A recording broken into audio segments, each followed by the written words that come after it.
Hello and welcome to Real Cheating Story. For as long as I can remember, I've been fascinated by cars. Not just any car, mind you, but the 60s muscle cars. Being a boy in that era, it was easy to recognize each and every make and model. Hot Rod magazine was my Bible, and drag racing was my ambition. My dreams were filled with thoughts of when I would be old enough to buy the car of my dreams. My dream car changed almost every time the new models went on the showroom floor: Camaro, GTO, and Chevy Super Sports 442s. As I got older, the gas crunch put an end to the muscle car era. Detroit had stopped producing the high-horsepower monsters and concentrated on more economical autos. It was sad to see, but I took it like a man and cried my eyes out. In high school, I found a replacement for my fantasies: girls. The sleek lines that made my tongue hang out were no longer made of steel. They were living, breathing people. Some were adventurous and others more laid back, but each had their own appeal. While I was in college, I met someone special, a stunning Italian with a fiery personality and captivating presence. I had been intrigued by someone like her for years, but, as with all new relationships, I overlooked the little challenges. There were some ups and downs, and she needed extra care at times, but when everything was going well, our connection was incredible. Justine and I got married a year after we graduated. It was a big Italian family wedding, with some crazy Irish relatives thrown in to keep things interesting. That probably explains the red-headed Italian, I guess. As for me, I'm a typical California boy named Scott. It's been a pretty average life for Justine and me. We worked hard to pay off the house and put our son through school. Justine manages an insurance agency, and I work for a large bank in corporate America. Our house is almost paid off, and our son, Joe, is out of college and on his own now. Life's pressures should be easing up, but something seems to be going wrong in our marriage lately. We seem to be at odds with each other a lot these days. Justine has always been passionate and sometimes quick-tempered, but lately, it feels like she's picking fights on purpose. It's like she's saying things just to provoke me, which isn't like her at all. And it's not just the arguments, there's been a change in our intimacy too. We used to enjoy spending time together, even just holding hands while watching a movie. Now, it feels like she's avoiding me, like she doesn't want to be near me. I can't even remember the last time we really connected. We still have moments together, but there's a distance that wasn't there before. Justine has been having trouble sleeping at night, though on weekends, she'll sometimes sleep until late in the afternoon. Her eating habits have changed too. She barely touches her food. I've asked her to see a doctor, but she insists she's fine. When I told her I was worried, she just told me to leave it alone. Being the optimistic type, I kept telling myself things would work out if I didn't push too hard. I didn't want to give her any reason to get upset again. I decided to ride out the storm, hoping it would pass. Justine has been the best thing that ever happened to me. She's my world. As we approached our 25th anniversary, I wanted to do something special for both of us. With more time and money now that our son was grown, I planned to rebuild a car and take a couple of weeks to tour the country together. It would be a chance for us to reconnect. Working on the car would also give me something to focus on, away from the tension at home. I found a nice Camaro for sale by an old friend, Bobby, who had been a motorhead since high school and was a fantastic mechanic. He offered to help me with anything I couldn't handle myself. When I brought the car home, I thought Justine would be excited, but she hated it from the moment it arrived. I had hoped to surprise her with the car for our anniversary, but I couldn't tell her that just yet.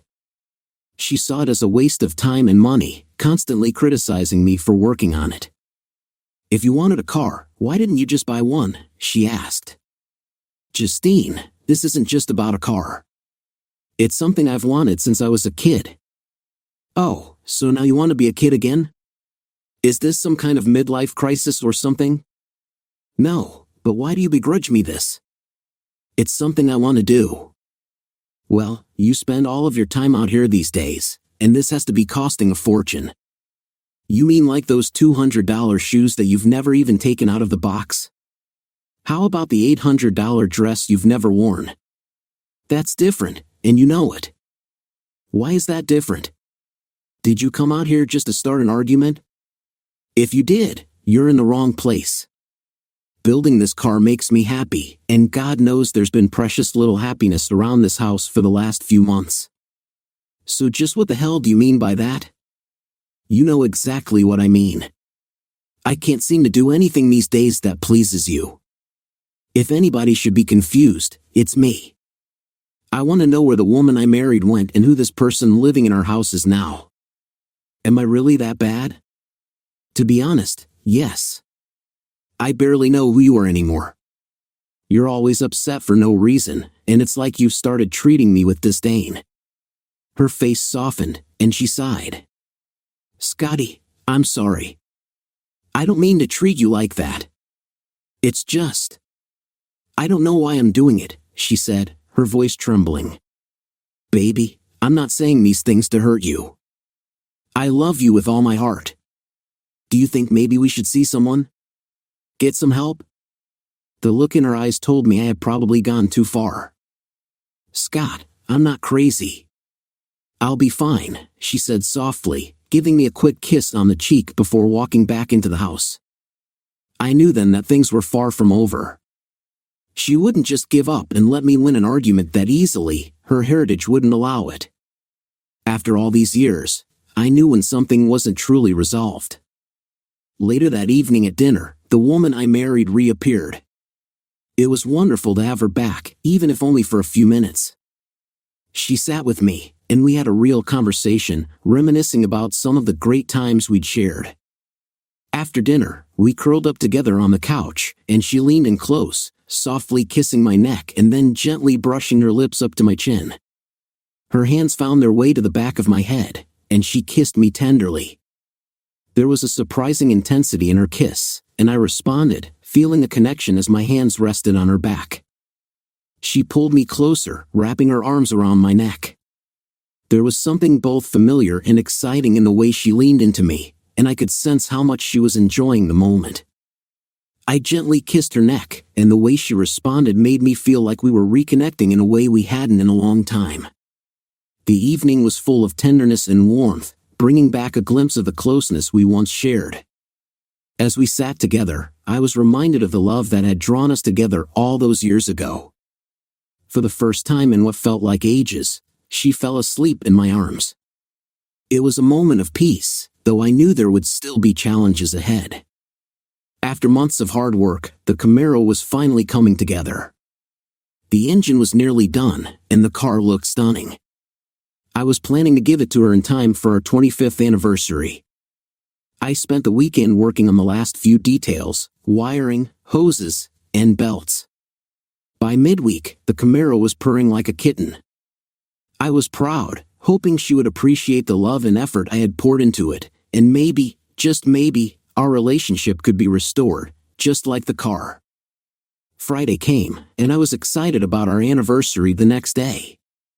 But when I got home, there was a message from Ju saying she'd be late. The evening was still early, so I decided to take the Camaro out for a test drive. The car handled perfectly, responsive and smooth. I got on the freeway, only to hit a stretch of stalled traffic. The oil pressure was good, the temperature gauge at 160 degrees, and everything seemed better than I could have imagined.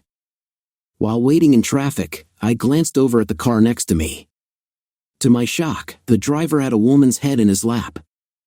I had to laugh at the absurdity of it all. People do the strangest things on the road. What would it even be like to have a moment of intimacy like that, in broad daylight? It had been so long since anything like that had happened between Ju and me. After a few more minutes, the scene in the next car seemed to reach its conclusion. The woman sat up and turned her head, and to my horror, it was Ju. We locked eyes, both frozen in shock. At seeing me as I was at learning she was the woman involved, we stared at each other until she turned her head away in panic and vomited on the dashboard. What the hell had just happened? This couldn't be real, it was some kind of sick hallucination. My eyes had to be playing tricks on me. Justine wouldn't do this to me, would she? It would sure explain her attitude as of late. God damn her. I wanted to be home, and I wanted to be there right now. My foot hit the gas just as I jammed the shifter into low gear and dumped the clutch. Luckily, the car had been in the right lane, so I tore off down the shoulder to the next exit. The Camaro flew by the accident that had been holding up the traffic, and the road was clear ahead.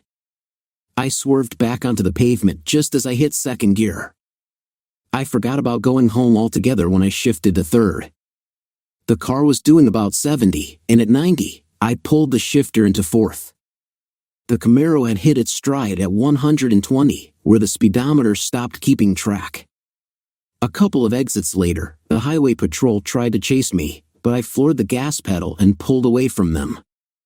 I wasn't even thinking at this point. By now, I was out of the city and passing cars on the open road. My jaws were clenched so tight my teeth hurt, and my knuckles were white from my death grip on the steering wheel. Every once in a while, I would fly by another waiting patrol car, but the Camaro would leave them behind. It was apparent by now that I was in some pretty deep trouble, but it wouldn't be as bad as what I faced at home when I saw Justine again. The anger rose in my throat like bile. I had never in my entire life experienced the rage I was now consumed with. My instinct was to lash out, to destroy for the pain I was feeling. The adrenaline of the speed only served to fuel the fire inside me. One wrong move would put an end to it all. Should I? Could I? God, why? What had brought us to this? By this time, the tears in my eyes made it hard to see, and the rational part of me told me to pull over, or somebody was going to get hurt. My foot lifted off the pedal, and the car slowed, coasting to a stop at the side of the road. I sat behind the wheel and waited for the cops. Why had I let this get out of hand? I had my license and insurance ready when they finally showed up. They cuffed me and took me to jail. I was allowed to call someone to post my bail, so I called Jason, my attorney. I was booked for public endangerment and evading a police officer. When Jason picked me up, the officer at the desk handed me a ticket for speeding and reckless driving. On the way home, I told Jason he should be prepared to file for divorce. I explained the whole situation to him, and he advised me not to do anything stupid that would be hard to undo later. I promised him I'd keep my head and only talk to Justine. The anger that I had initially felt was left out on the highway. For the first time ever, I hoped that Justine would not be there. I had never had to deal with this type of feeling before. Even when we were fighting, I had never dreaded seeing her. I was treading on new ground, so I prepared myself for the worst. When I confronted her, she was sitting on the couch when I opened the door. She looked at me with fear in her eyes. It was plain to see that she had not slept the night before and had been crying. I walked past her to the kitchen without saying a word. It had been a long night in jail, and I needed some coffee. The pot was on, so I poured a cup and sat down at the table. Justine was standing in the doorway, waiting for me to say something.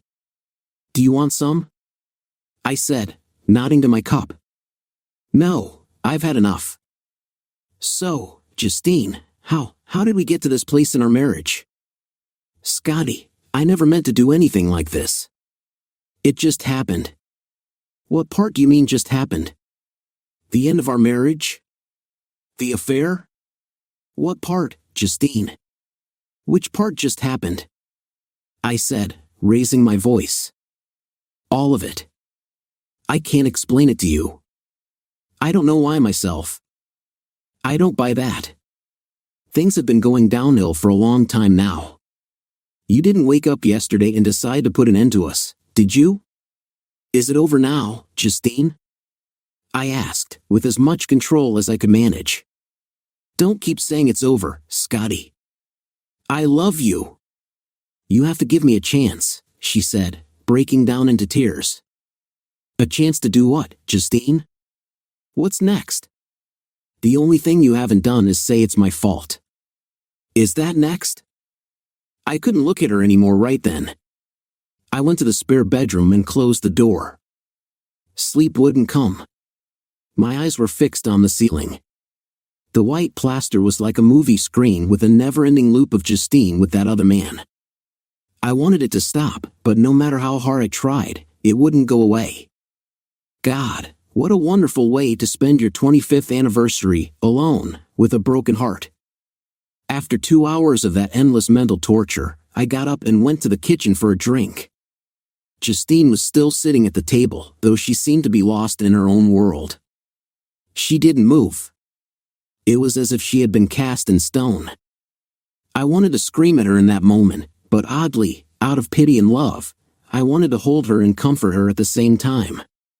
Were we both losing our minds? I gathered Ju up into my arms and carried her to our bed. She clung to me like a frightened child, which is probably how she felt. I know I did. Laying Ju softly on the bed, I tried to pull away from her embrace, but her arms were wrapped tightly around my neck. I didn't have the strength to push her away right then, so I let her hold me, crying into my shoulder. This was the closest we had been in weeks, and I fought the urge to run. The emotions inside me were tearing me apart. Justine had been with another man and treated me like a stranger. I had stood by and let it happen. We should have faced this together, whatever it was. Why wouldn't she open up to me? Did she really not understand why things were falling apart? The only clear thought in my mind was that we couldn't continue like this. Whatever the outcome, anything would be better than the last few months. It was obvious to me that I still loved Ju, but I didn't like who she had become. Thinking about the future while she held on to me, I considered my options. Divorce, that would be the easiest route. Just get out while I still could, cut my losses, and leave. But that wasn't the answer, not yet. We had to get to the bottom of this. I owed that to her, and to myself. After 24 years together, I wasn't ready to forgive her, but we both deserved to understand what had gone wrong. I had never seen Ju in this condition before. She had always been strong and confident, but now she seemed fragile. What kind of man would I be to walk away while she was like this? I wasn't a believer in counseling, but at this point, what did I have to lose? A few weeks or months of therapy might help me find some clarity, some sense of direction. Eventually, I drifted off to sleep with Ju still holding onto me, clinging like her life depended on it. I knew what I had decided, but what about her? Would she agree to counseling? Last time I had mentioned it, she had rejected the idea completely. I was pretty sure this was the end if she refused. But surprisingly, Ju came to me with a similar plan. Scotty, I can't even begin to tell you how sorry I am. I don't know what possessed me to treat you so badly. I know I don't deserve you, but I need your help more than ever. Yes, but you don't even know what I'm going to ask, I said. Okay, go ahead and ask, but I think I know where this is going, she replied. I had a lot of time to think about it. We need to see someone to get to the bottom of this. Do you mean it? She asked, a flicker of hope in her voice. I don't deserve it, but will you do that with me, Scotty? Please don't get the wrong idea. I'm not saying everything will be okay, but I won't give up, not until we understand what went wrong. That's all I could ever wish for, she said, her eyes filled with gratitude. Ju, I need to know, who is he? How many times did you see him? I asked, my voice steady but firm. Please don't make me tell you about it, Scott. I just want to forget, she pleaded. If there's any chance for us, you need to be honest. If you start lying now, it's over. Scotty, please. You've already gone to jail because of me. I won't lie, but I don't want you to get into more trouble. This isn't an option, Justine. Tell me. It was my boss. He talked me into going to a hotel with him, and what happened there, you saw that. If you say anything to him, I'll lose my job, she said, her voice trembling. Screw the job, Ju. Do you really think I'd let you work there after this? I don't want you to contact him again, ever. I'll take care of it. There are millions of jobs out there unless you think your job is more important than I am. If that's the case, I'll be gone in an hour. No, Scotty, you're right. I wasn't even thinking. Of course. God, I wish none of this had happened, she whispered. Well, it did. And we can't go back, I said, walking away. I took a week off work. Jason, my lawyer, gave me the name of a marriage counselor he said was highly recommended. We had an appointment scheduled for Thursday. To Ju's dismay, I moved into the guest bedroom. I couldn't be around her right now, not with all the anger still simmering beneath the surface. Now, don't think I'm some macho guy who goes around fighting people. That's not me. I entered Jeff's office without making an appointment, though I didn't exactly storm in either. He wasn't shocked to see me, but the look on his face showed that he'd been anticipating this conversation for a while. I took a seat without waiting for an invitation. It wasn't his meeting, it was mine. Jeff, you probably know why I'm here, so let's skip the formalities, I said. He leaned back, trying to appear confident. Then you tell me why you've barged in here. Justine won't be working here anymore. He raised an eyebrow. That's fine by me. Saves me the trouble of firing her. If you cut me a check for her severance, you can be on your way. Severance?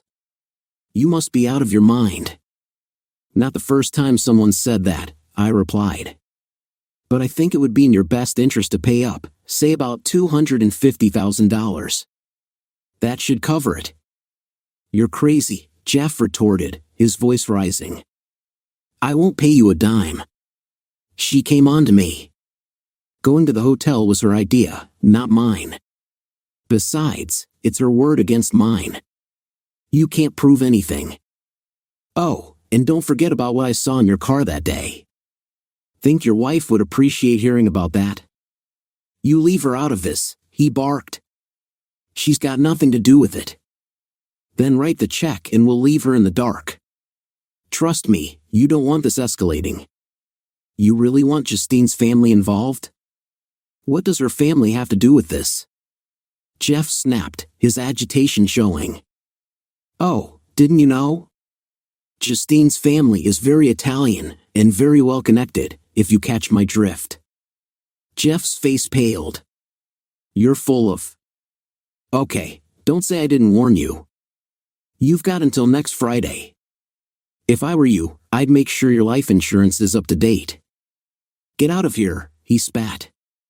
As I left, I pulled out my phone and called Justine's brother, Mario. He picked up right away. Mario's Pizza. Mario, it's Scott. I need a little favor. You busy? Always busy, but for you, I've got time. I'll be there in 10. Mario wasn't actually connected, but you'd never guess. We went over the plan. Mario and Timmy, one of Justine's Irish cousins, would pay Jeff a little visit. Timmy had a reputation for being a little wild, with his crazy red hair adding to the effect. I had to admit, I was curious to see how Jeff would react to these two showing up at his door. Later, I dropped by to see how the visit went. Mario and Timmy were laughing over beers. Scott, you should have seen his face when we told him we were collecting donations for the Italian American Relief Society, Mario chuckled. He wrote me a check for $500. You're kidding me, I said, laughing. Nope, it's right here, Timmy added, pulling out the check with a grin. Ju was still keeping her distance, clearly regretful, but the pain between us was still raw. We were civil, but the trust was fractured. We needed help, and I had scheduled an appointment with a marriage counselor. The night before our session, Ju and I worked quietly together on a questionnaire the counselor had given us. After a while, she pushed some papers toward me and whispered, "Thank you, Scott." For what? For everything, she said softly before heading to bed. I was thankful she didn't push for anything more. If she had tried to seduce me right then, I might have given in. But we both knew it wasn't the time for that. We needed to rebuild trust, not paper over the cracks. The next day, we met the counselor, Ed, a big, burly man with white hair and a beard that made him look like a plus-size Santa Claus. I hoped I wouldn't have to sit on Ed's lap. Ju was nervous, but Ed quickly put her at ease. He greeted us and laid out his expectations, honesty was crucial. Don't try to protect each other's feelings. We need to get to the root issues, so the brutal truth must come out. Also, please avoid interrupting each other. You'll have your chance to speak, but for now, just listen. And don't expect quick fixes, this will take time. Be patient. Ed turned to Justine. So, Justine, what do you want from our meeting? I want my life back. I want Scott to love me again, she said, struggling to hold back tears. Fair enough. Scott, how about you? I want to understand why Justine has changed so much over the last 6 months. She's not the same person I've known for most of my life. That's a realistic expectation, Ed said.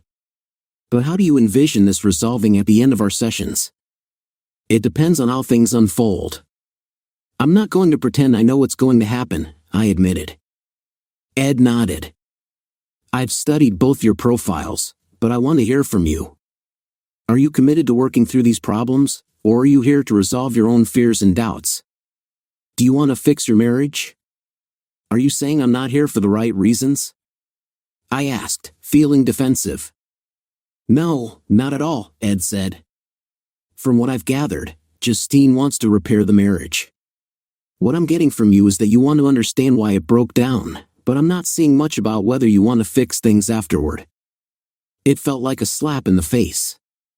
Justine spoke for most of the session, sharing her stress at work and home, and mentioning her lack of libido and insomnia. Ed took notes, and I felt like a spectator in a reality show. At the end of the session, Ed handed Justine a list of tests he wanted her to get done, suggesting a doctor. I left the meeting feeling disheartened. Ed's focus on my part angered me. This wasn't my fault. I hadn't broken my vows.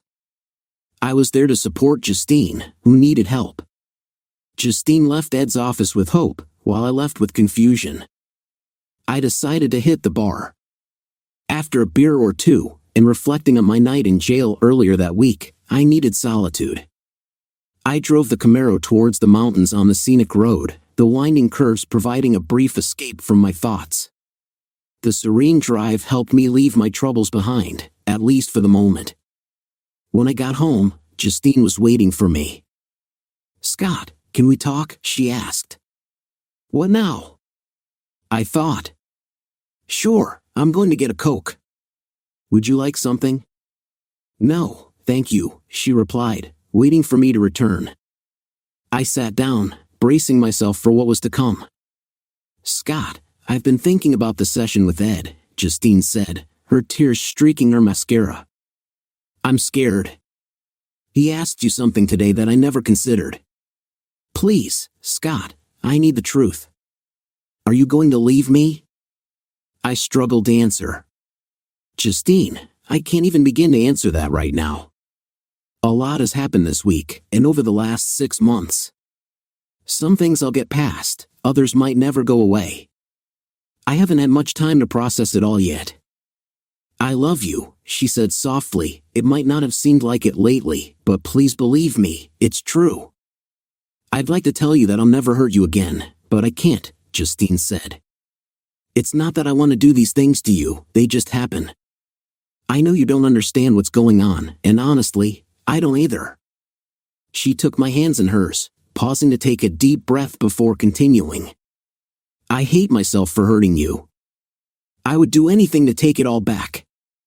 There are no words to express how sorry I am for Jeff, for the way I've been treating you, for everything. Every day, I tell myself that it won't happen again. I was at a loss for words, my mouth dry. I resisted the urge to hold her, fearing it might send the wrong message. Justine knelt before me, pressing my hands to her cheek. Her voice trembled as she spoke. Scott, no matter what you decide, I want you to be happy. I'm not going to ask you to forgive me. I can't, after how I've acted. I want more than anything to grow old by your side, but only if that's what you want. If you decide you need to leave to find happiness, I'll understand. She left the room, leaving me behind, feeling as though she'd resorted to psychological tactics. It was working. I was moved almost to tears by her words. I knew she was sincere. After living with someone as long as we had, you come to know the plain, honest truth. I didn't have enough on my mind already. My brain was in overload. I wanted to work the next week, but for all I accomplished, I might as well have stayed home. Jeff and I met with Ed again on Thursday. He had Justine's test results back from the doctor. Ed said, "After our meeting last week, I had a hunch about what we were looking at, and the test results confirm it. Justine has a condition known as bipolar disorder, also known as manic depression. The good news is that it is very treatable with medication and therapy. Justine will need to see a psychiatrist for a while to work on her inner struggles. The medication will take some time to take effect, maybe a week or up to a month. Do you have any questions?" We both asked a lot of questions. Justine's symptoms seemed to fit her condition perfectly, everything aligned like pieces in a puzzle, except for one thing. I couldn't accept that the issues I'd been dealing with over the past 6 months could be resolved with a pill. Ed sensed my defensiveness. "Scott, you seem to be having a hard time accepting this." "Well, yeah, it's not clear. I see things in black and white. This seems to let Justine off the hook for everything. You haven't had to live with her mood swings, the attacks on me, and the affair." Justine cut me off. "Scott, it wasn't an affair, it was one time." I interrupted, "Yeah, one time. How many times would it have been if I hadn't caught you?" Ed broke in, "That's enough. We're not here to argue. Remember the rules. Scott, I want to talk to you alone next session. Justine will talk to her psychiatrist next week. I've set up an appointment for her." Things were pretty quiet at home that night. After our spat, Justine and I ate dinner in silence. She tried to act normally, but I wasn't ready to let things go. I was supposed to take this explanation and forget her behavior? That was the rub. At 10 the next morning, guess who showed up at my office? Go ahead, take a guess. Jeff. I figured I'd never see that slimeball again, and I'd forgotten all about the deadline I'd given him. I quickly got back into the game. "So, what brings you here today? Did you come to screw my secretary?" I said, ignoring my sarcasm. "I'll get right to the point. I've thought it over, and you were right about one thing. It's in my best interest to settle things with you. I'm here to make an offer." "Okay, so make it." "I'm busy. 200,000 in a signed waiver." I said 250, and what is this waiver? "Okay, 250, but I need the waiver to protect myself from any further actions." "Deal, when I see the money, we have a deal." He produced the envelope with the check inside. I guess he knew I wasn't backing down. The lower offer was a bluff, and I called it. I had my secretary witness my signature on the waiver Jeff brought with him. I chuckled to myself after Jeff left. I never expected him to pay up. Justine was surprised when I handed her the check. She hadn't known anything about my dealings with Jeff. The reality of the situation sunk in, and we had nothing to celebrate. It should have been a happy moment, but we both knew why we had the money. Justine looked embarrassed, holding the check. It silently conveyed, "This is the reward for cheating on your husband." The next week, Ed cornered me. He knew where I was coming from and tried to get me to open up. "Scott, you have some choices to make regarding your marriage. I think you can see that this is up to you. I don't have a magic pill for you to take. The only thing I can do is help you with information. Ultimately, you will have to choose the outcome. Ed, I'm a banker. I know the formulas, 2 + 2 is equal to 4. It's simple. Everything adds up, and it all balances in the end. This medical thing makes no sense to me." Ed sat back in his chair, stroking his beard in thought. After a minute, he finally spoke. "Okay, the medical part one thing I can explain in terms that may make sense to you. The other things you're dealing with may take more time, but we'll try. First of all, Scott, I want you to imagine there are 2 different accounts that Justine uses for her emotions. Are you with me so far? I nodded. Good. In these accounts, there should be equal amounts of money. Account 1 is the happy account, and account 2 is the sad account. When both accounts are even, Justine is balanced, and all is well.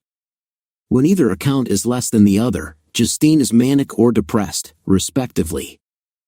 Okay, Ed, so the medication manages her accounts for her? Exactly. It keeps her balanced. It's more complex than that, but you get the picture. We're dealing with two different behavior patterns caused by the same chemical imbalance. So she doesn't really know what's happening? It's not her fault? Not really. She isn't in control. She has no idea which mood will be in charge at any given time. What causes the imbalance, that's for the psychiatrist to figure out. There are many things that can trigger it. When he gets to the root of the problem, he'll help her deal with it.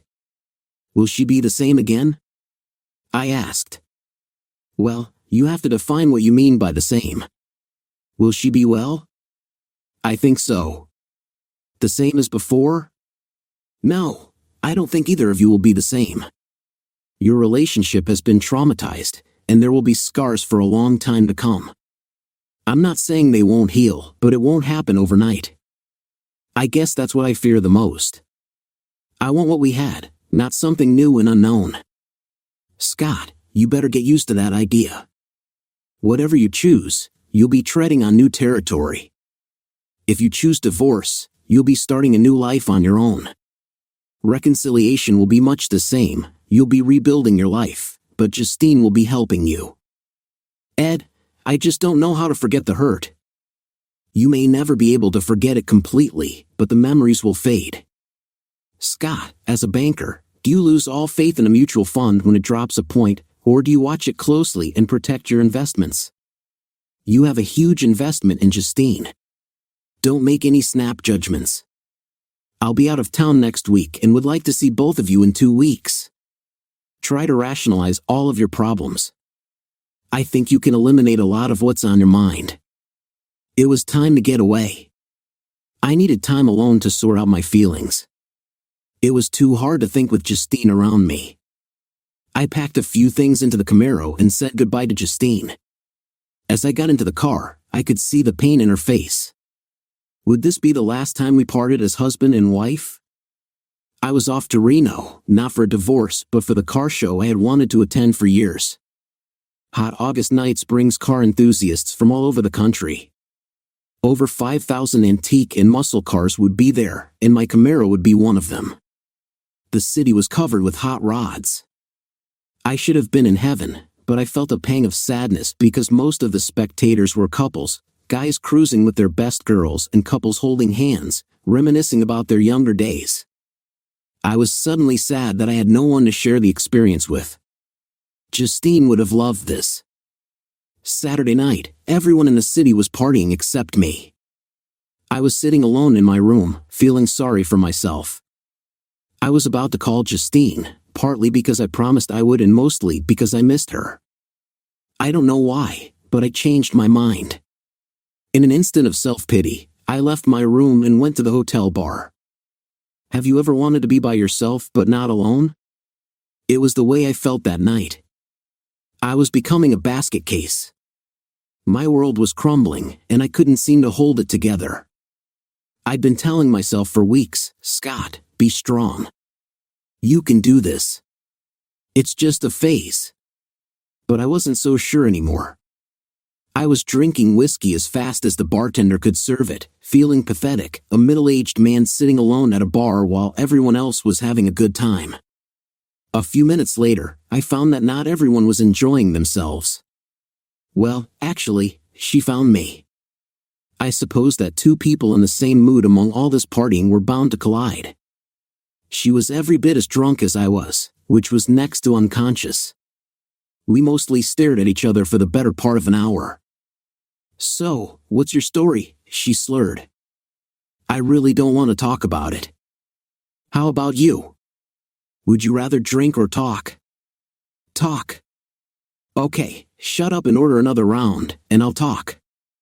Okay, I'm Scott. I said with no real conviction. Jennifer, she said, holding out her hand. I shook it lightly. You don't seem to be here for the party. Do you live around here? Yeah, for the next couple of days anyway. So I've been sitting next to you, trying to get you to pick me up for an hour. Are you gay? The whiskey burned my nostrils as I had been drinking when she asked if I was gay. I almost choked. What? Hell no, I'm not gay. I just wasn't looking for company right now. Oh, problems with your wife? Something like that. But like I said before, I really don't want to talk about it. Well, it looks like we're in the same boat. My husband has ignored me all goddamn day. First it was golf, and now he's talking about cars with some guy he doesn't even know. Well, screw him. He brought me here to have a good time. That's just what I intend to do, with or without him. Jennifer was about 10 years younger than I was. She was attractive and seemed very available. Without another word, she grabbed my arm and pulled me along. I guess I was drunk enough to just follow her. It didn't even register in my mind what was happening until we were in the elevator. She was taking me to her room. Jennifer was all over me as we ascended to the 6th floor. I could hardly walk as she dragged me by the hand, rushing to her room. We must have been in the hallway for 5 minutes before the card lock on the door cooperated enough to let us in. This was by far too crazy for me, even in my drunken stupor. Jennifer only made it as far as the bed before she passed out. I probably couldn't explain why I stayed. There was something inside telling me not to leave her alone. So, I took up residence in the chair by the window. As the hours rolled by, I sobered up. Jennifer was still sprawled on the bed, sleeping motionlessly. It must have been a little after when the door opened and quietly shut. The man froze when he saw me, looking dumbfounded and silent. I held a finger to my lips, signaling for him to remain quiet. I needed to talk to this guy. He had to know how close he had come to disaster. I motioned him out into the hallway, still keeping my finger to my lips. I didn't want to risk waking Jennifer. Once in the hall, I said, just don't ask. We need to talk, and we need somewhere more private than this. What's this all about? He asked. Just follow me, and I'll explain. We proceeded to the 4th floor, where my room was. I told him my name and found out his was Brian. Once we were seated at the table in my room, I planned to save Brian some heartache. Look, Brian, you were about a millimeter away from losing your wife tonight. Unless you're one of those guys with an open marriage. Oh hell no, he responded. That's what I figured. I want you to listen to me, just listen. Don't talk. Jennifer's passed out. She's dead drunk. You left her alone tonight. I'm not going to tell you how to run your life, but don't you think she deserves better from you? If she had picked up any other stranger, you might have walked into something quite different than me sitting here waiting for you. She told me you pretty much abandoned her today. I don't want to preach to you, but she could have been with someone who might have taken advantage of her condition. How would you have felt if she was lying there naked with another man when you walked in? You don't have to answer, I already know how it feels. I don't know why she chose to hit on me, but consider yourself fortunate that she did. I saw a lot of Justine's behavior reflected in what happened tonight as I talked to you. Jennifer was drunk and acting irrationally. If only someone had been there to help Justine instead of that jerk Jeff. Brian sat still as I continued. Brian, if you want to throw away your marriage, that's up to you. I was with a very sad and very beautiful woman tonight who's begging for a little attention. It's up to you how this ends. If I were you, I'd consider it a warning shot. You won't be so lucky next time. Scott, I never even thought, you're right. I should have seen it coming. I've been a pig. I promised to pay attention to her while we were here. I guess I have a lot of work ahead of me now to make things right. Brian, we don't know each other, but I know what I'm talking about. You can fix your marriage fairly easily if you do it now. The longer you wait, the harder it will be. You're right. Are you going to be here later? I'd like for Jennifer to meet you when she sobers up. I appreciate the offer, but I have somewhere else I need to be. Our talk made me realize that, and I'm going to get on the road as soon as I pack. Scott, thank you from the bottom of my heart. You protected Jennifer and me. I'll never forget this. She means the world to me. I won't let her down again. Brian left to return to his room. I got the feeling he wasn't entirely sincere. I doubted he would ever change. He listened to what I said but was already looking for another friend to hang out with. He should be spending time with his wife, but he wanted to invite me to spend time with them. I saw this as a bad sign. I also saw the difference between Jennifer and Justine. Jennifer had cheating on her mind before she got drunk, while Justine was already impaired when it happened. Some people can't see the forest for the trees, but I wasn't going to be one of them. What I had wasn't perfect, but it was a whole lot better than what those two looked forward to. I can't say for sure, as I'm no expert in relationships, but Brian wouldn't change, and Jennifer would eventually cheat on him. It was just after 6 o'clock when I wheeled the Camaro onto the freeway. It would be an 8-hour drive to get home. I wanted to be there more than anywhere in the world. Reno had given me the kick in the bum I needed. I was glad I'd gone there, but just as happy to see it in my rearview mirror as I drove. My head was full of what Ed had said to me. My life had changed, and it was up to me where the changes led. I thought about where I'd been and where I was going. I decided it was time for something different. I wasn't the same old Scott, and there was no need to pretend to be him. The image I had of my wife was now tainted. It was time for a new Justine as well. I called Justine a little after 9. I had a favor to ask her and no idea how she would react. She surprised me when she eagerly agreed. She was very excited that I was coming home. Honestly, I was too. When I pulled into the garage, Justine ran out to meet me, and she was sporting the favor I had asked for. Her short brunette hair looked gorgeous on her. It was the first step on a long road ahead for us, but it was a step in the right direction. Justine wrapped her arms around me and gave me a warm kiss. It felt so good to be home again, though I wasn't just talking about our house. We walked into the house, and Justine had her arm around my waist. She looked up and said, "I've missed you so much. What do you think? Is it too short?" She brushed the bangs from her eyes. "It's perfect. I love the way you look. You must be starved.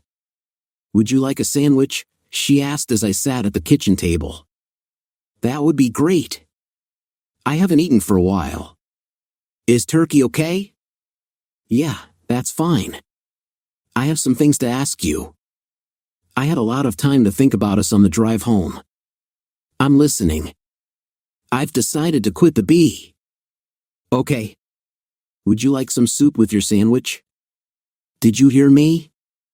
"Yes, you're going to quit your job. Is vegetable all right, or do you want chicken noodle?" "I would have thought you might have more to say." "My job's been pretty important to us, Scotty. Please, I realize what you've meant to me. If you want to do this, I'll support you. You've stood by me most of my life. It's time for me to be there for you." "Okay, now that it's settled, vegetable would be good." That was as surreal of a conversation as I'd ever had. I expected a fight, and I got soup. That wasn't my only surprise of the day either. Later that night, while I was lying in bed, Justine came out of the bathroom in a new look. She just smiled and made a light-hearted comment about her appearance.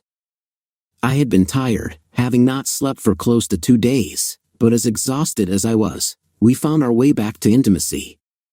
It had been a long time for both of us, but we made up for it. We had taken another giant step toward our renewed relationship. Justine's mood had changed dramatically in the last week, and I had renewed hope that we could make it. I knew we could. We would be different people. This wasn't only about a new job and a new hairdo. My plan was to restore our marriage to something we could be proud of, much like I had done with the Camaro. With Justine's help, we could make our relationship better than new.